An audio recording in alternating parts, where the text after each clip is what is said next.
Hi, everyone, and welcome to this channel, Beyond Wellness by Neela Phillip, a place where we discuss everything mental health. I'm your host, licensed clinical community psychologist, Neela Phillip, and here today with me is Davriel Valley Peters, United States licensed marriage and family therapist, counselor, traumatologist, and author. Davriel, welcome. Thank you so much, Neela, for having me. Oh my gosh, I'm very You're excited to welcome. have this discussion with you. Oh, thank you for welcoming me. All right. Thank you for being here, guys. Davriel is a longtime friend and colleague, and she hails from the island of Trinidad, sister isle to us. And Davriel calls herself a Grenadian. She's a Granny Trini or a Trini Greenie, whichever one you want to pose. And so, welcome to this channel, Davriel. Thank you. All right. And so, we're going to get right into it. We have so much to discuss, so much to talk about. And so, the topic, why mental health? Can you share with us, Davriel, what has been the defining moment or experience that has inspired you to pursue a career in mental health? Well, firstly, I would like to say I think many people that end up in this field probably have like a similar, I don't know, personality type or high on the empathetic spectrum, right? Right. Because I remember at a very young age just being that friend, that family member that a lot of my peers, adults, all kind of turned to for some comfort, some advice, some relief. And I didn't really know what it was. I didn't know the term psychologist or counselor. When I was younger, I used to actually say, oh, I want to be a judge because I thought that's what it was, right? But that definitely did get me on a journey of seeking out what exactly is this thing that I'm doing, this service that I'm providing, even though I'm like 6 years old and I'm listening to some drama that happened on the playground. It really did start that journey for me, and it's as I grew older I became to hear more about the mental health field and the different professions within the field, and I started really fine-tuning what I wanted to do. But I was that child that always knew what I wanted. I just didn't know what it was. Davriel, I think we're quite alike in this area. Yeah. I can say that I feel like for a very long time, I knew what it is I wanted to do. Right. And I don't think that there was one specific defining moment per se, but a combination of moments and things that really led me to this place. And one of them being just like you, realizing that family and friends felt comfortable speaking to me. And at the time, I didn't even understand what that meant either. But I do remember that it was in secondary school. There was a career fair of some sort at the school where TAMCC, that's the TMI Community College, they came in and they were speaking to some of the students. I think it was in Form 3 and Form 4. And at the end of the session, they asked, what do you want to be? And I shouted, psychologist. Wow. And my friends were like, what's a psychologist? And I remember not being able to fully articulate what a psychologist is or who that person is. But it sparked so much interest that I went home and I started doing research. And then I had this light bulb moment. I was like, that's what I want to be. That's what I want to do. This is it, yeah. And so I feel to some degree that though I didn't understand what psychology was all about, I felt like I was being led there even when I didn't have a conscious understanding about the field. Right. And so that was one of the defining moments, definitely. And then being raised by parents whose life has been, really encompassed by service and giving and being there for others. it's like there was nothing else. What else is there to be It other just than fit. to It be just a fit, helper? right? Definitely. Just fit. Was there someone that kind of, as you mentioned, your parents though, someone that kind of influenced you deciding to even enter this field? Well, as you said, I think if I have to nail down a Yeah. particular person, it would definitely be my parents in Okay. terms of influential figures that led me to this place. Mm. It's all I saw, as I said, them helping others. And I remember very vividly in one particular scenario at home, my parents had moved from their room to living in a living room space for a Wow. couple of months to accommodate someone who was mentally ill, who was what I now know was clinically depressed. What I now know is clinical depression, rather. Right. This person needed help to take a shower, to have a meal, to just do basic things. And my parents took them in, gave their room up, and I remember saying to myself, that's what I want to do. And so if there's anybody or any influential figure in this entire picture, it's my parents. Wow. No, wow. Yeah. You really articulate well that they are people of service, and this field is that, right? Constantly. Yes. We are people of service. Yeah. And so definitely they've been that for me, influential figures that have led me to choosing this career. Yeah. So Davriel, what about you? To be honest, I think I think this was a more intrinsic goal. I don't, my mom always supported it for sure. But my dad wanted me to be a doctor, traditional yes would think of in terms of traditional jobs that are, viewed highly in society. So he would have liked me to be a doctor and still wants me to be a doctor, but a different kind now. Right. But yeah, this really, it really came, like I say, from a very young age, 5, 6, just it kind of unfolded itself, and it wasn't really forced or molded by any person externally. I guess I would just say it was a gift from God, and it was just, how do I put this gift and mold this gift and use this gift to better serve, as you're saying, service. Yeah. Wonderful. Do you feel like your educational or professional background led you to mental health therapy or contributed in any way based on the response you just gave? I would say educational, professional. Well, again, I stayed in this field the entire time, or some direction of it. But educational, definitely. I think my educational history is a very rocky journey that I had. So I was diagnosed with dyslexia when I was about 6, 7 years old. And back then, in those days anyway, any type of learning, disability or difference was not well researched as yet. It was not, at least in the Caribbean, it wasn't really supported by the educational system. So it was very difficult and rocky my first few years in academics, in any type of academia. It was challenging.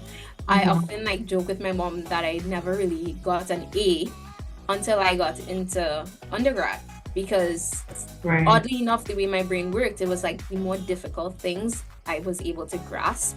But the simple subject was, or a concept was, I struggled with it. So my early years in education was very painful, very hard. And I think that led to my desire to want to work with parents that have children with some sort of learning disability, for them to better understand their children, and better, I saw the ripple effects even in the household, right? Of what it's like, whether when you have some child that's neurodivergent, and it Mm-hmm. impacts the family system. Oh, So that's yes. where, which you will know, that's where that first spark of family therapy, that's so crucial and that's so important, seeing that the nuclear, the family system is the right, the building block of our society. Yeah. Awesome. What about you? I Any like that. personal or educational things that led to this? Was it a pivot for you, or were you always kind of on this trajectory I as well? was always on this trajectory. Yeah. However, I had to pivot Okay. because after secondary school, I wanted to go straight into psychology because I already knew what it is I wanted to do. Right. However, at the community college here in Grenada, there were no programs that were focused on this area. Mhm. And my parents were adamant that you're going to college. Right. And so I had to choose something else. And so I went into business studies and sociology. So I did a double Right. together with communication studies. And as soon as I was finished, so I graduated in July of that year and I started a psychology degree in August. Wow. I You did not wait, wasted girl. I wasted no time because Wow. I knew what I wanted. I knew what I wanted to do. I Yeah. knew that that's where I was going to go. And those 2 years I just felt like it was the hardest experience Wow. of this entire journey, my educational journey. Yeah. Those 2 years were the hardest, and it was because I was doing something You didn't that I wanna- wasn't enjoying. Yeah, definitely. And that's where we met, right? When you started your Of course, yes, that's what we Psych meant when degree. I started this psychology. Yeah, we both did our undergrad in St. George's University. Yes. That's how I fell in love with Grenada in the first place, because I went to Mhm. school. On that journey, though, as you talk about now pivoting and doing what you actually love, Mhm. did you actually have any doubts and challenges as you kind of navigated? Mhm. Now you're doing what you love, but did you have any doubts, any challenges, and how did you even overcome them? Challenges, yes. Doubts, no. Okay. Because I okay. was focused on this. I knew Mm. this is what I wanted to do. However, some of the challenges, one of the things that was most challenging is financial, Yeah. being able to finance a degree. Yeah, Right? for sure. Coming from a middle class household, we weren't the worst. Mhm. My family was able to take care of us and give us all the things that we needed. But in terms of planning for a university education, that was not done.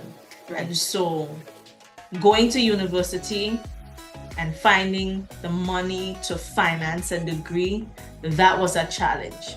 However, that's a story for another day because there's so much to unpack about how I got here to this place. So definitely that was one of the challenges. Another challenge was just the naysayers. Growing up in the Caribbean, psychology is not an area that is accepted as, we would accept a medical doctor or a lawyer. And I mean, today in 2024, we're doing a lot better on that front. Mental health is becoming more of a bigger topic, more accepted. However, 10 years ago when I started this journey, 10, 11 years ago, there were so many naysayers. Definitely. Everybody was like, oh, we don't need psychology. We don't need psychologists. That's not an area that, you should go into. You're so brilliant. You should do something else with your time. And so hearing all of those things, of course, I was determined. I was going to do this whether they liked it or not. But it was a challenge. It was a challenge to, just consider all of this noise. Yeah, the cultural to noise, focus on right? what it is I know that I was meant to do. Yeah, no, I love that. I love that. I similarly, the financial was had a part to play with me as well. Like my dad, he had just started his business, and so he was trying to get that off the ground. So I experienced many times where I'm like, am I going to have to drop out of school? And that is Mm-hmm. very anxiety provoking when you're going Right. into a degree, and not only that, but you're in a different country, a different island, and you're not sure, right? Like, are the bills going to be paid? Like, am I going to Right. have to drop out? It's past or coming close to the due date for fees to be paid, and you're here like, oh, Right. finances were definitely a challenge, and I definitely did have doubts. I had a lot of self-doubt in terms of, not did I make the right decision, because again, like I said, for me there was never anything else. Mm-hmm. Um, but there was still self-doubt in terms of, again, having the academic history that I did and failing so much very early Right. on. It was Right. like, can I do this? Like, can I finish? Can I actually do this degree and complete this degree? And I think that I pushed myself even harder to prove it to myself that I could. And I would be lying if I say there weren't days that I did doubt. But I definitely was able to turn it into motivation and just push really, really hard. And like I said, Right. it's during that period of time that I saw myself, actually blossom and start viewing myself as even intelligent. Because before, if Mm-hmm. all you're getting are C's and D's, and right, you don't think you're smart, you don't think you have the capability, and rather than questioning the educational system, you question yourself. Right. Yeah. And so, guys, if there's anybody out there looking at this interview and asking yourself these questions or doubting yourself like Davriel did, I want you to know that it's possible. We live in a world today where there are so many tools and opportunities for you to succeed. Definitely. So many. Yeah. And I think Davriel's experience is an inspiration. Look at her today. The accolades that are attached to her name and all the good things that she's doing. It's because she didn't give up, and the tools that were there, she made use of. She made sure to use them and to make full use of the tools and the opportunities that were there. Definitely. And to that point, I would even add, sometimes you have to advocate for yourself. Like, my mom really, especially in my earlier years, despite the tools not being there, because sometimes the tools aren't there, right? She really advocated for me and, made herself knowledgeable on what dyslexia was. And Mm-hmm. as a child, you can't really do much. You can't articulate for yourself. So she really laid the foundation of, okay, going into schools and, even teaching the teachers how to deal with me, and Right. work with me. So you definitely need an advocate. And if that's not you as a child, parents, you have to advocate for your children. Like, they need you to be present. You can't just drop them off at school and assume the school system is going to do all the things. Like, you need to be present and advocate for your children and their education. Definitely. Sure. Wonderful. And I just want to add here, not to stray a little, not to stray too much, but just in the same vein of talking about not giving up. Mm-hmm. A lot of this has to do with the attitude that you had and the attitude that your mom had towards you and ensuring that you made it. And I just want to add here, we just mentioned about the financial aspect of going off to study and going off to university. And I remember I said, I have a relationship with God. God and I, we tight. And so my faith in God was really important to me. And I remember saying, God, you gave me this desire. And so I am dependent on you to help me to fulfill it. Definitely. And in doing so, I didn't just sit down and say, okay, well, God, I'm waiting. No. What I did, I picked up, I started saving. So all of the money that I was making, I was saving everything. And I realized, when I did the math, realized that even that would not have been enough. Wow. And so I started saving. I started saving everything that was coming to me, whether it was a gift, whether it was something that I worked for and then I picked up 2 other jobs. And so I was a full-time teacher, Right. and I was doing odd jobs on the side to ensure that I could start. And as I said, conversation for another day. Once I got started, Yeah. God took the rest. But it's because my attitude You put in was the work. You put in the work. because right? Davriel's attitude to the situation was Yeah. different. Definitely. And so yes, it starts here, and the determination to just keep going. Definitely. to I get it love done. that. I love, how you spoke about that mental attitude, because it definitely does influence the outcome. Definitely. Um, All right. mhm. So Davriel, what aspects of the mental health field you would say initially drew you in? Was it the science? Was it the opportunity to help others? Or was there something else? I would say the opportunity to help others, for sure. It was the people. Mm. Science, yeah, no. Yeah, that was. As I've gone into my master's, I've gotten a bit more interested in this science aspect, for sure. Mm-hmm. But initially, it was all about the human experience, man. It was all about just watching how different people interact and Mm-hmm. the dynamics of a family and a relationship. It was about the people, and it was about bringing about change, right? Like Mm-hmm. kind of helping people recognize you can Right. things that you want to see, like you can, to instill that self-belief in others that sometimes I didn't even have in myself. So yeah, it definitely was from a place of wanting to help. Yeah. Definitely. I can say the same thing.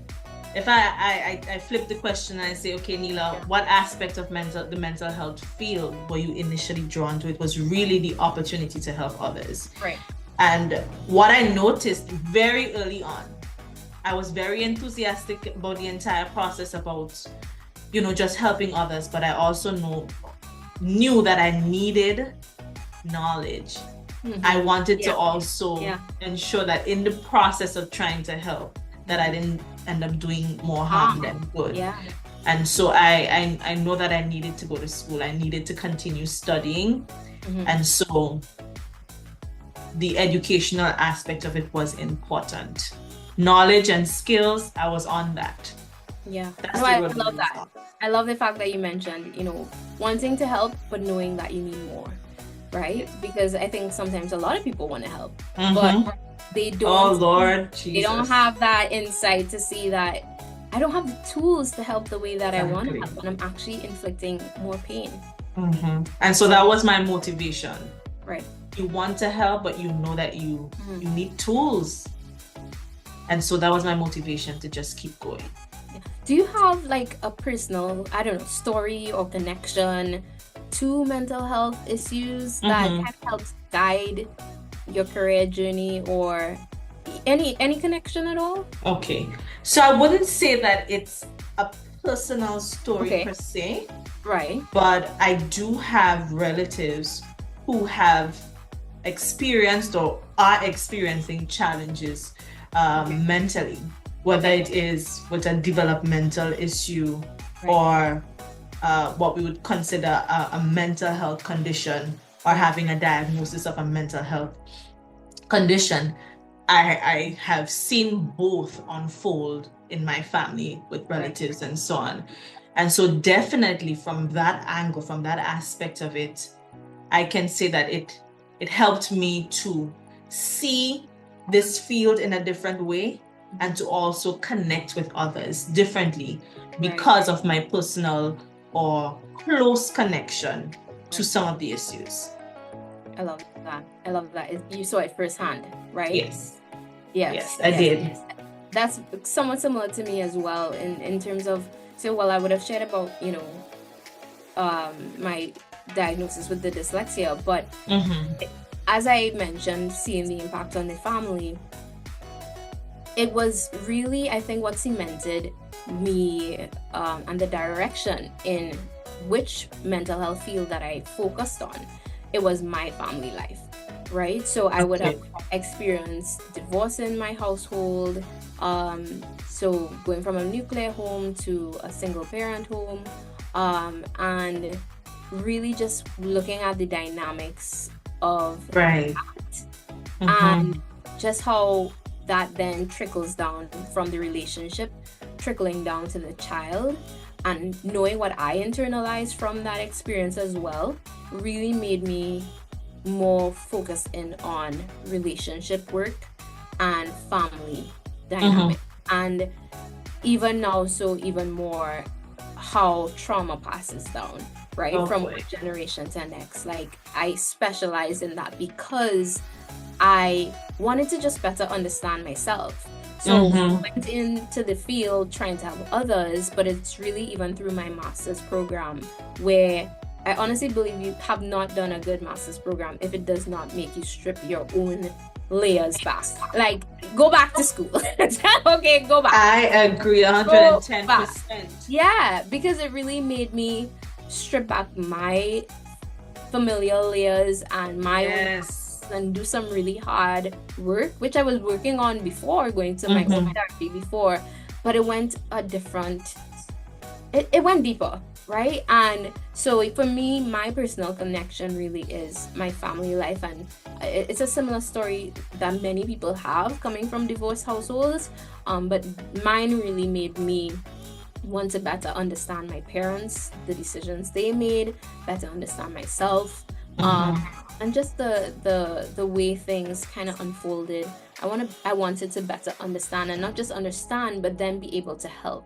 Right? If a family is going through something similar, is there something that we can Right. navigate this very difficult time, these very high and tense emotions? Is there something that we can do to help navigate that, to prevent divorce altogether? Or even if you do want to get a divorce, how do we do it in a way that still is respectable, still has a level of safety for the child, right? Doesn't strip them of their innocence completely, so that really is what propelled me in that family direction. I Yeah. love that. I love that. And I think once you have the opportunity, like you did in your program, to strip and to understand your own self, Yeah. it then becomes really powerful as a tool to be able to help others. And that's the only way. That's the only way. If you don't understand yourself as an individual, psychology is not the area for you to be practicing. When you understand yourself in this field, you can help others because you have a personal connection to the field, one, and you know yourself. If you know yourself, you can help others. And Definitely. so I like the point that you made about going back to school if you didn't have the opportunity to strip and discover your own stuff before trying to help anybody else carry theirs. And so I really like that. And so it means that both of us, where we went to school, they did an awesome Good job programs. in preparing us. Because I remember at some point in my program saying to myself, is this about me helping people or is this about me? It's both. And that's the thing that I think a lot Right? of people don't recognize. Like, we are the tool, right? Yeah. I see this all the time. Like, different professions, they use external tools, but our minds are the actual tool. If we have not done that work, if we have not done that introspection, that healing, that growth, all we are going to do is cause more pain. That's Yeah. all we're going to do, Yeah. because we're not going to have that insight, right? That self-awareness to be able to pull back, to be able to be unbiased, to be able to not judge, to be able to create that safe space. Mhm. So, yeah, we are the ones that really have to continuously be working on ourselves. And even I though love that. continuing education is costly for this field, It's necessary. it's necessary because we have to continuously sharpen our tool over Yes, and over again to better serve our clients. definitely. Now that we're on this trajectory, in our conversation, Yeah. tell me, how has your understanding of mental health evolved since you started? Since you started to now?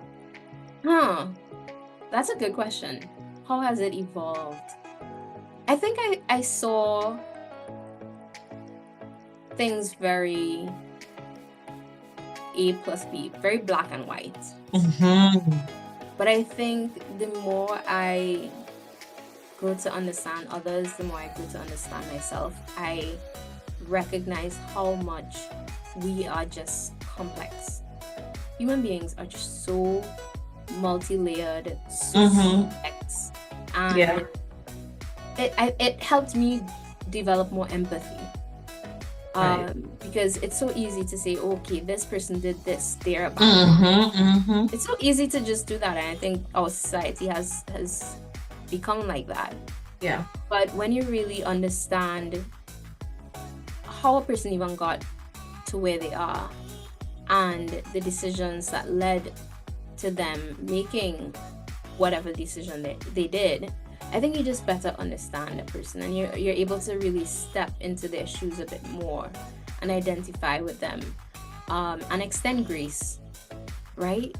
Mm-hmm. So I think that's how my perspective has evolved. Just recognizing that people are complex, and Yeah. we're not always the hero and the villain.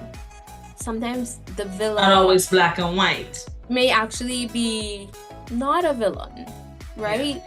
And the hero may have some shady parts as well. So yeah. What about you? How has your view or perspective changed while being in this field, or have you felt like you've had a pretty solid or consistent view of mental health? Oh no, that view has not been consistent. It hasn't. And I think if anybody can say that their view has been consistent over a number of years, it means that you're not doing enough, you're not growing that. Because this field is so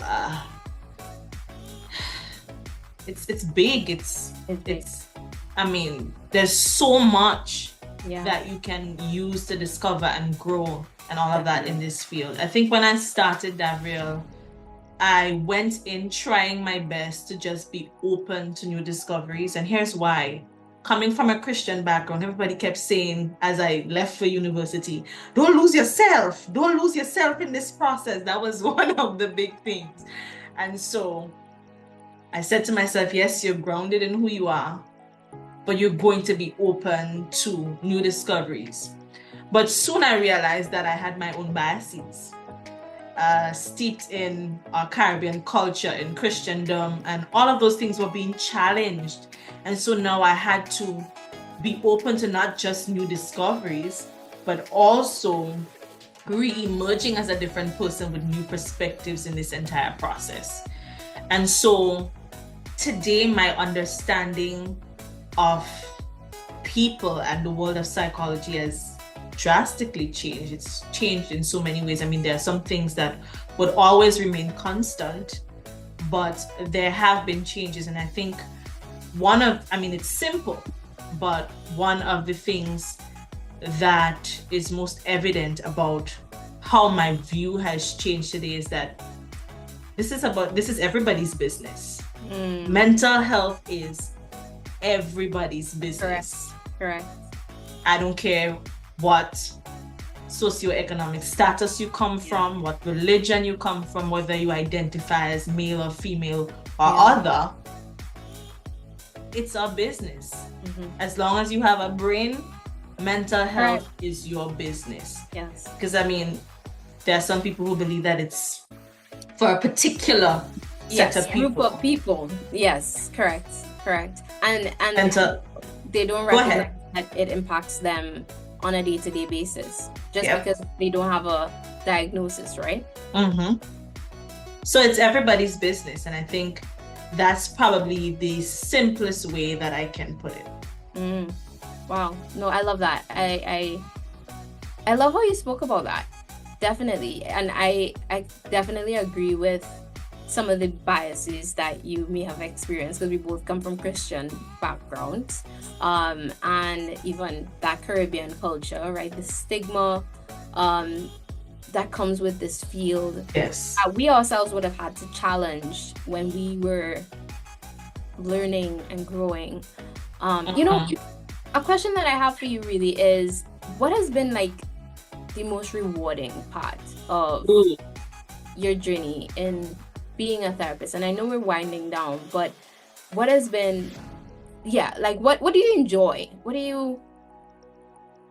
I think one of the most rewarding aspects of being a therapist is looking at clients Right. and realizing that they're finding themselves, Woo! that they're discovering new Girl. things, that they're growing, that they're changing, that they're Yes. developing, and then on the other end, hearing from parents and family members and relatives and their husbands and wives and so on. Thank you for the work that you've done with them. You've given me back my child. You've given me back this relative. It's really rewarding to watch them grow and change. Working with a client over time and saying to them, Davriel, when you came 6 months ago, do you remember what You you weren't were talking like? like this. Do you remember where you were when we started this process? And I mean, 6 months in, a year in, and you should be so proud. You've done the work. Yes. That for me is it. The best. Like I totally agree with you. That is exactly, I mean, we have a profession that, I mean, you get, because I guess you work with kids, you may often get, the thank yous from the parents and the difference. I work with adults, and you may not always get that. It's sometimes a thankless job. It really is at times. But it is an amazing feeling to see someone come into you thinking they are broken and working with them and seeing over time where they recognize their strength. Yes. They find their resilience. They find, right, like who they are again. They rebuild a whole new person before you, and it's like, wow. Yeah. And I definitely get to see that as well, because as much as I have worked with children, I also work with adults. Yeah. And so I think I get to see, from both perspectives. Definitely. Parents coming in and being able to say, thank you. Yeah. And in sessions, the clients themselves are realizing over time. Maybe definitely. Yeah. Wow. Yeah. And I mean, obviously there are clients that also acknowledge, right? Like I've had clients that are like, my clients call me DJ, and they're just like, DJ, like, I don't know how some people go without therapy. Like, therapy has changed my life. Yeah. When a client can turn to you and say, wow, I did that with confidence, they can look at themselves and now say, I did that. I did the work. That's the most rewarding experience ever. It is. So have a client say that to you. I know that I did the work. And I'm not talking about myself. I'm talking about the client. The client. Exactly. And that's the thing, right? Like, it isn't us doing the work. Because if it is us doing the work, then it's not going to go anywhere. We cannot work more than our clients. We can't. They have to do the work. We're just there as a guiding, right? A guiding. Thank you. And I mean, that brings me to an interesting question, Davriel. The approach that you use and how that has been influenced by your life. Well, I think I kind of spoke on that a bit in terms of like how that led me to be so fascinated by trauma and impact of trauma throughout generations. So with my clients, I do a lot of transgenerational work and looking at the past, how did we get here, but also at the future, what do we want to pass on, right? So definitely I attribute my specialization to my own personal experiences. Definitely. I agree. And I mean, when you mentioned, and that's what triggered this question, when you mentioned that we are just guides. Right. That's the approach that I have. It's a more person-centered approach to therapy. We're just there to guide the clients, to empower them to see and to look at the options that they have and make the changes and to work on the things that, or the areas that they feel that they can improve. That's really why we're there. Definitely. And so a more person-centered approach, and that definitely is steeped in personal experience. Yeah. As a believer, as a Christian, God doesn't shove anything down our throat. He doesn't. He's a gentleman. He really is. He doesn't shove anything down your throat. He gives you choices. He tells you what he wants, but at the end of the day, you still have a decision to make. And that, in some sense, reminds me of the person-centered approach. I can show you all of the things that you can use. And at the end of the day, you decide what works for you. And I'm just here to guide. And whether you decide this is not what you want, I'm still here. Yeah, exactly. Even if you go back and you don't do what we agreed to in the session and you make a mistake and you come back, right? We're here. We're here. No judgment. Like, we're in this. Yeah, I love that. Oh my goodness. As you say that, what do you think is like, because you talk about being a guide, right? And I had to ask, what do you think is like the most common misconception that people have about like therapists and why someone chooses to even get into this field? I think there are a couple. There are a couple that I can mention. Break it down. But one would be that we have a hero complex. Ooh, I've heard that from some very personal spaces, and that's not. Oh my God. I mean, I could see it though, right? And maybe for some people it is, but I don't think it's something that should be generalized. Right. Because all of us didn't come to this because of, some inflated sense of self. Right. And as you mentioned, sometimes this job is thankless. Especially if you're looking at mental health from a Caribbean perspective. It's not very well recognized. Our field is not very well recognized, and the avenues through which this area is highlighted is just not like other professional areas in mental health. And so a hero complex, maybe, as you said, for some persons, but as you said also, it should not be generalized. So I think that's one misconception about the field. Another one is that we must have an issue, that we must be so broken that we need to do psychology to discover what it is or who it is we are. I haven't heard that one. That's interesting. I really haven't heard that one. That one has been. I get the opposite of like they don't expect us to be human and have our own problems, like your relationship must always be perfect, and because you're a therapist, right? You must never have anxiety because you're a therapist. Like that's more what I've experienced the opposite of that. I've had somebody say to me when they asked what area I'm studying, and he was like, but then there must be something wrong with you, because people who enter the field of psychology, there's always something wrong with them. And I'm not going to say that we don't have issues, because as you said, we're human. Yeah, we're human. But all of us are not going into this field head on for personal discovery. I mean, it's a part of the process if you're doing it right. If you're in a good program, it's going to happen. But the goal was to be able to help people. Exactly. Wow. That I learned something there. I haven't heard that perspective. A misconception that I obviously hear a lot is, people think that, we are just giving advice, right?